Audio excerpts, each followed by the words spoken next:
অসম কৃষি বিশ্ববিদ্যালয়ত 18টা কৃষি ষ্টাৰ্টআপক সৰ্বমুঠ 1.2 কোটি টকাৰ অনুদান প্ৰদান। উল্লেখযোগ্য যে যোৰহাট চহৰস্থিত অসম কৃষি বিশ্ববিদ্যালয়ৰ নৰ্থ ইষ্ট এগ্ৰিকালচাৰ টেকনলজি এণ্টাৰপ্ৰেনিউৰ্ছ হাবৰ উদ্যোগত ভাৰত চৰকাৰৰ কৃষি আৰু কৃষক কল্যাণ মন্ত্ৰালয়ৰ RKVY RAFTAAR আঁচনিৰ অধীনত 18টা কৃষি ষ্টাৰ্টআপক সৰ্বমুঠ 1.2 কোটি টকাৰ অনুদান বিতৰণ কৰা হয়। এক উল্লেখনীয় গুৰুত্ব প্ৰদান কৰি আহিছে। আমাৰ যিবিলাক শিক্ষিত নিবনুৱা যুৱক আছে তেখেতসকলে বিভিন্ন কৃষিভিত্তিক আমাৰ ইন'ভেটিভ টেকন'লজি লৈ পেলাই নিজকে আত্মনিৰ্ভৰশীল কৰাৰ লগতে এণ্টাৰপ্ৰিনিয়ৰশ্বিপ ডেভেলপমেণ্টৰ যিটো প্ৰক্ৰিয়া গঢ়ি উঠিছে এইটো সঁচাকৈ বৰ শলাগনীয় আৰু নীতিভাৱে যথেষ্ট ভাল কাম কৰি আছে।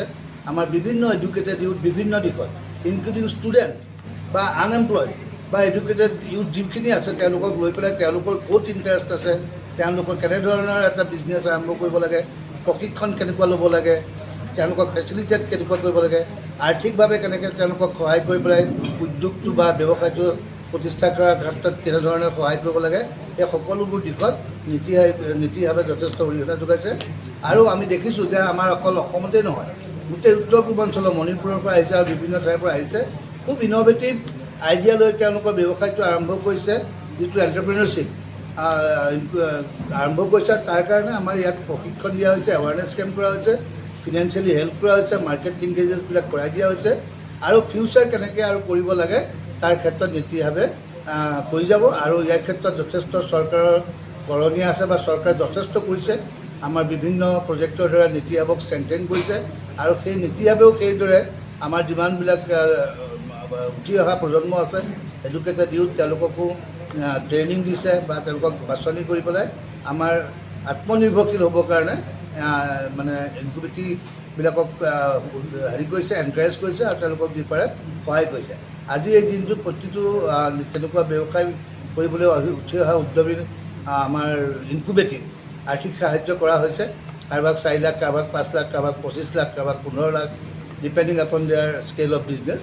গতিকে মই ভাবিছোঁ এইদৰে কৰিলে আমাৰ নিবনুৱাসকলৰ যথেষ্ট সহায় হ'ব আৰু ভৱিষ্যতে অসমত এটা সঁচাকৈ কৃষি বিপ্লৱ বা কৃষি অৰ্থনৈতিক বিপ্লৱ এটা কৰাত নীতিভাৱে যথেষ্ট সহায় কৰিব।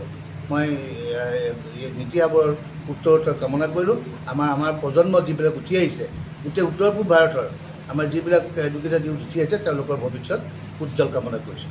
নব্যম, ইছিয়না আৰু চাৰিন্না এই 3 শাখাৰ নিৰ্বাচিত ষ্টাৰ্টআপসমূহলৈ 4 লাখ টকাৰ পৰা 25 লাখ টকালৈকে অনুদান প্ৰদান কৰা হয়।